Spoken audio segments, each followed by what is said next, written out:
In every age, we ask ourselves why injustice never seems to disappear. We fight wars in the name of justice. We elect leaders who promise fairness. We create systems to punish wrongdoing. And still, injustice persists. Still, nations fall into corruption. Leaders become tyrants, and people suffer under structures they no longer understand. The modern world believes this is a failure of politics or economics. But Plato, writing over 2,000 years ago, revealed a deeper and far more uncomfortable truth. Injustice isn't merely out there in the world. It begins within the soul. Plato's vision wasn't just political or philosophical, it was spiritual. He saw the visible world of cities and laws as a reflection of something deeper, the invisible architecture of the human soul. He believed the problems of society begin with the inner chaos of individuals. If we do not master ourselves, we will never build just societies, and those who refuse to govern their own impulses will always be governed, either by others or by tyrants worse than they could imagine. To understand Plato's vision of power and injustice, we must first understand how he saw the human soul. In the Republic, perhaps his most famous work, Plato explains that the soul has three distinct parts: reason, spirit, and appetite. Reason is your ability to seek truth, to question, to understand. Spirit is your drive, your ambition, your courage, and your will. Appetite is your hunger, not just for food, but for pleasure, comfort, and material things. A just person is someone whose soul is ruled by reason. Spirit listens to reason and carries out its decisions, while appetite is kept in check. It's a hierarchy.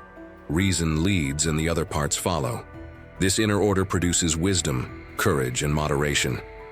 And when these virtues exist in harmony, justice is born. But when appetite rebels, when desire demands to be king, the soul becomes disordered.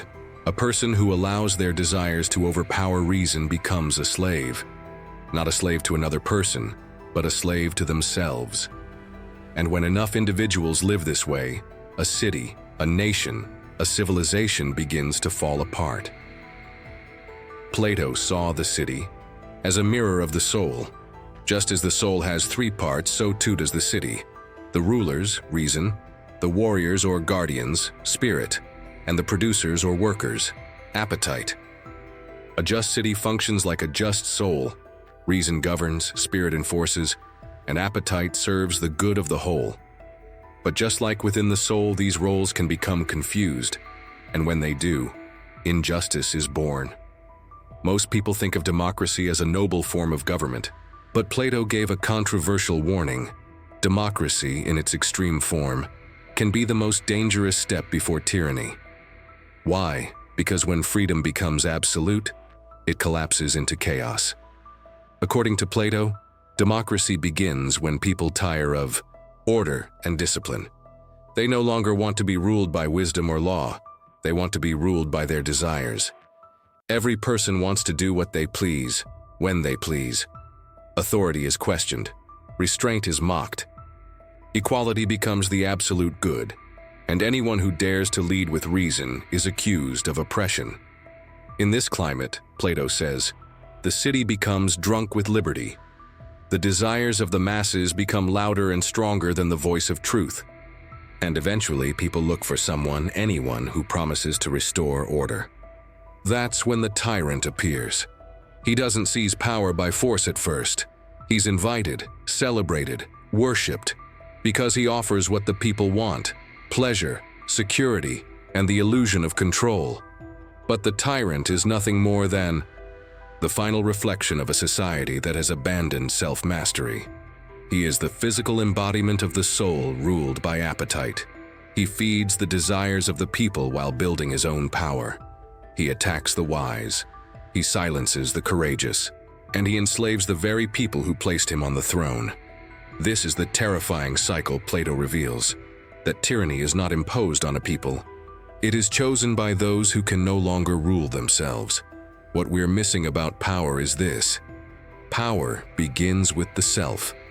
A person who cannot govern their own soul is unfit to govern a household, a business, or a nation.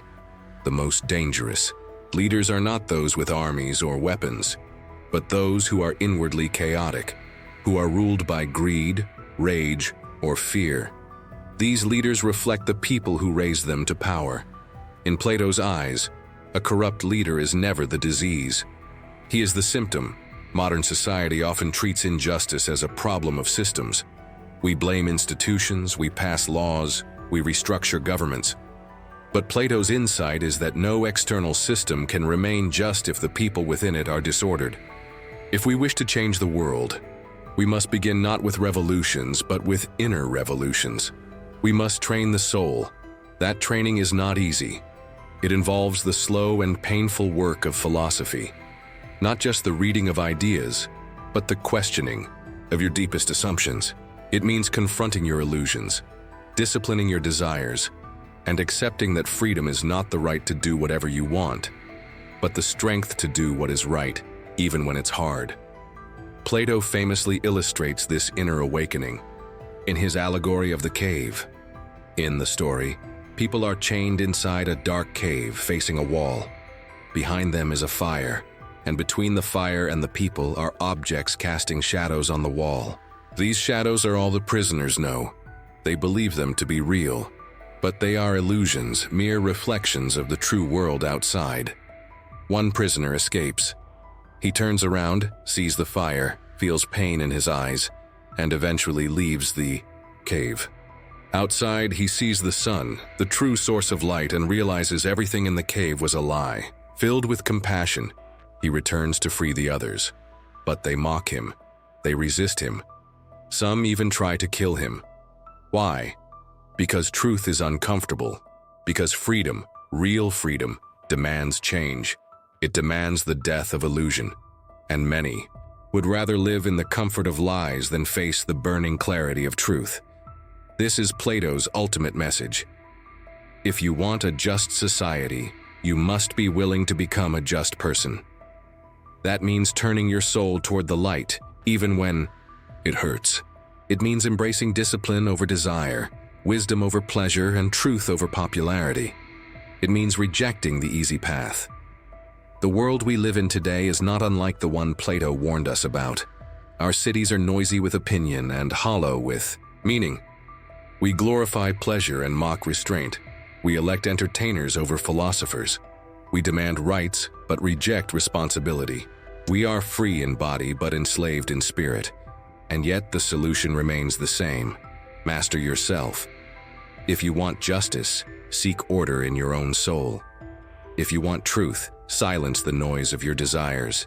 If you want freedom, embrace discipline. The tyrants of the world have no power over those who have conquered themselves. Plato believed that the first and greatest victory is to conquer self, not through violence or force, but through reason, reflection, and self-control. He believed that the greatest power is not found in palaces or armies, but in the soul that has found peace within. The battle for justice begins in the heart. The war against tyranny is fought in the mirror. And the hope for the world lies not in new systems, but in renewed souls.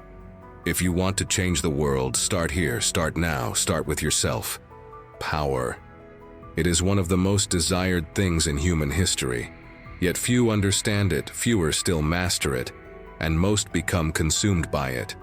Plato believed that true power is not what it appears to be. What we call power, wealth, control, recognition is often a mask for weakness. It hides the inability to govern the self. And for Plato, a man who cannot master himself will never master others without becoming a tyrant. This, he warned, is the hidden engine behind every unjust nation. Injustice does not arrive with trumpets. It arrives in small compromises. In by little ways we lie to ourselves. In the comforts we choose over principles. In the leaders we excuse because they satisfy our cravings.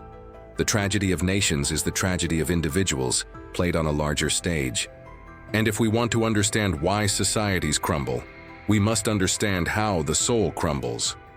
Plato speaks of this in his theory of degeneration, the slow decline of both the individual and the city through stages of corruption. It begins not with evil, but with forgetfulness. The ideal soul is governed by reason, but over time, reason is ignored in favor of ambition. Spirit rises, and the person becomes obsessed with victory, honor, and reputation.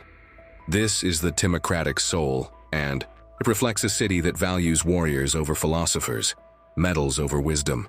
There's still discipline, but it is no longer aimed at truth, it is aimed at glory.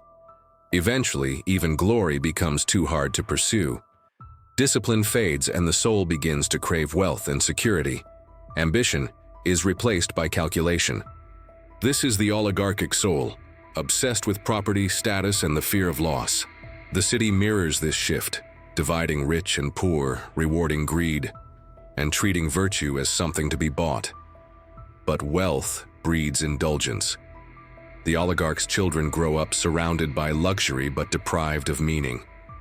They rebel, not with reason, but with desire.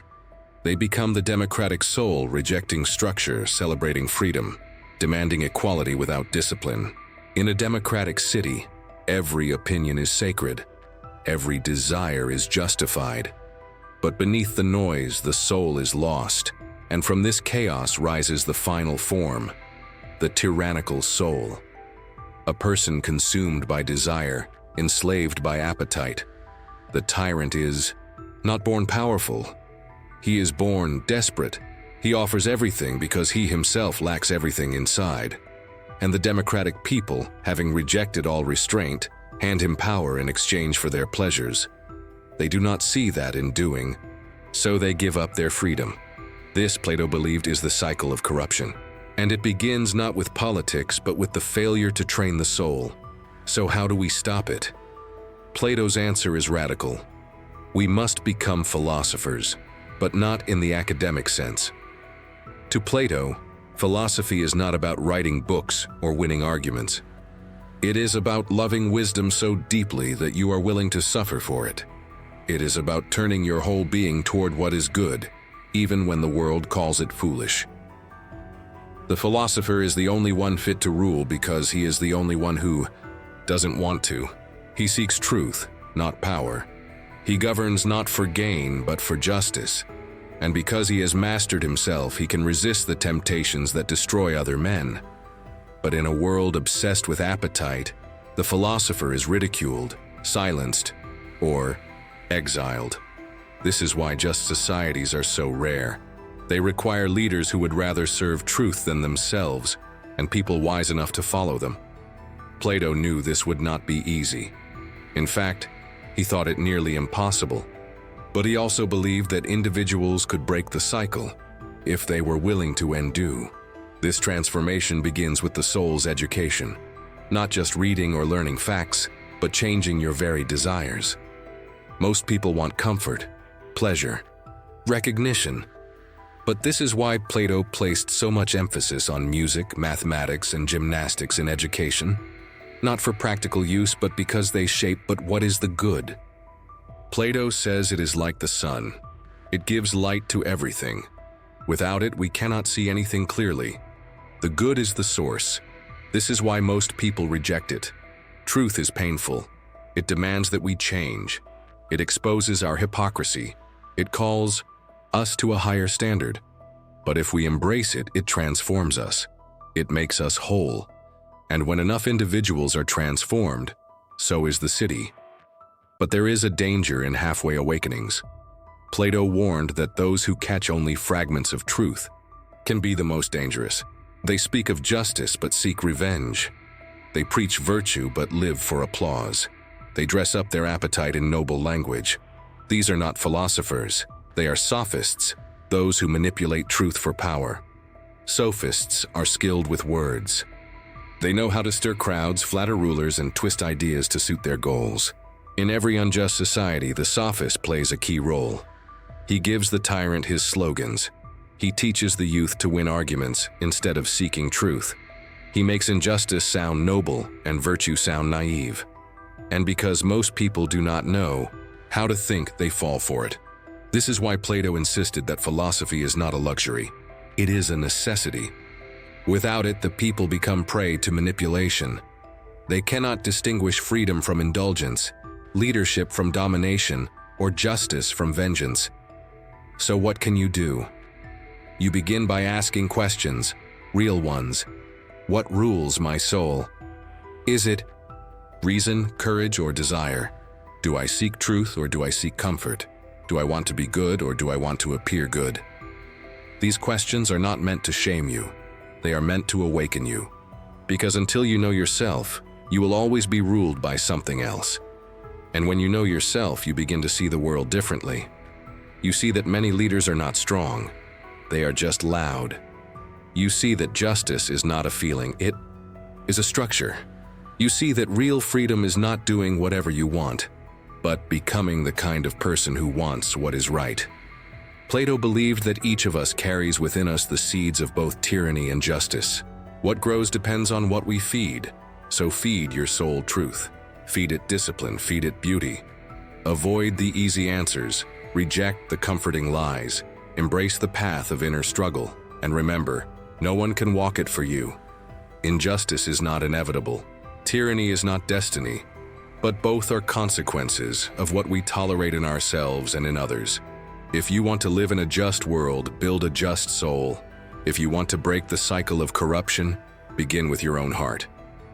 Because in the UI, and Plato's message is this: the health of the city depends on the health of the soul, and the power to change it is already within you. What keeps a nation unjust is not only the corrupt leader or the broken law. What truly sustains injustice is the quiet consent of ordinary souls. Souls that have grown accustomed to comfort. Souls that have lost the ability to question. Souls that no longer believe in transformation. Plato's warning was not simply about rulers.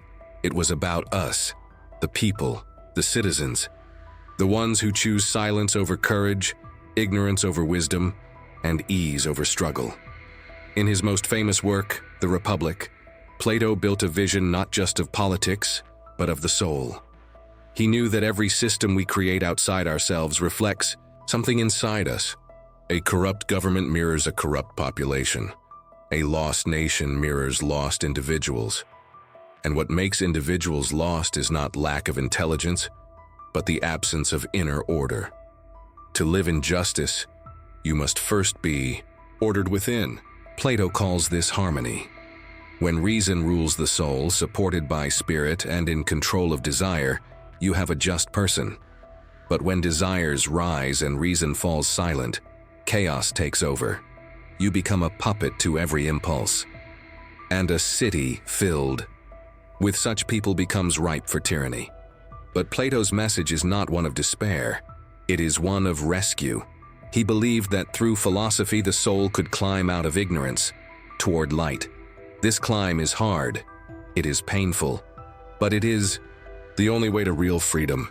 And this journey is captured in one of the most powerful metaphors in all philosophy, the allegory of the cave.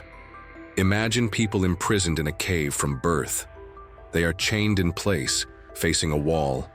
Behind them burns a fire. Between the fire and the prisoners, objects are passed, casting shadows on the wall. The prisoners believe these shadows are reality. They know nothing else. Then one prisoner is freed. At first he is confused.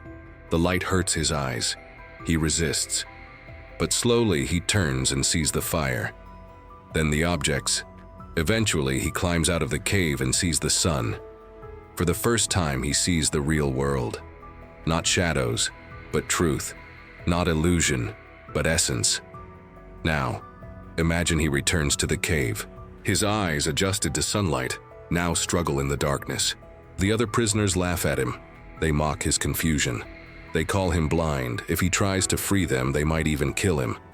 This, Plato says, is what happens to the philosopher. He sees truth. He experiences reality. But when he tries to share it, the world rejects him. Why? Because the truth threatens the comfort of the shadows. This is why nations stay unjust.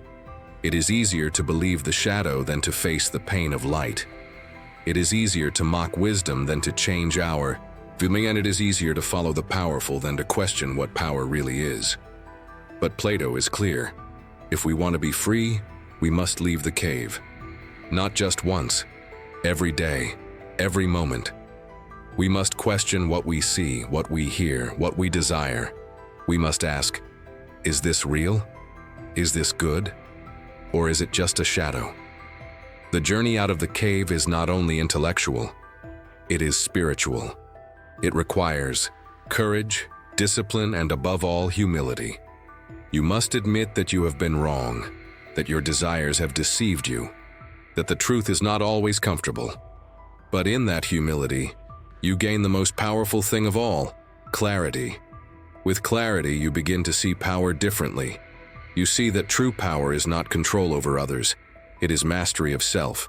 It is the ability to resist temptation, to speak truth, to act justly even when no one is watching.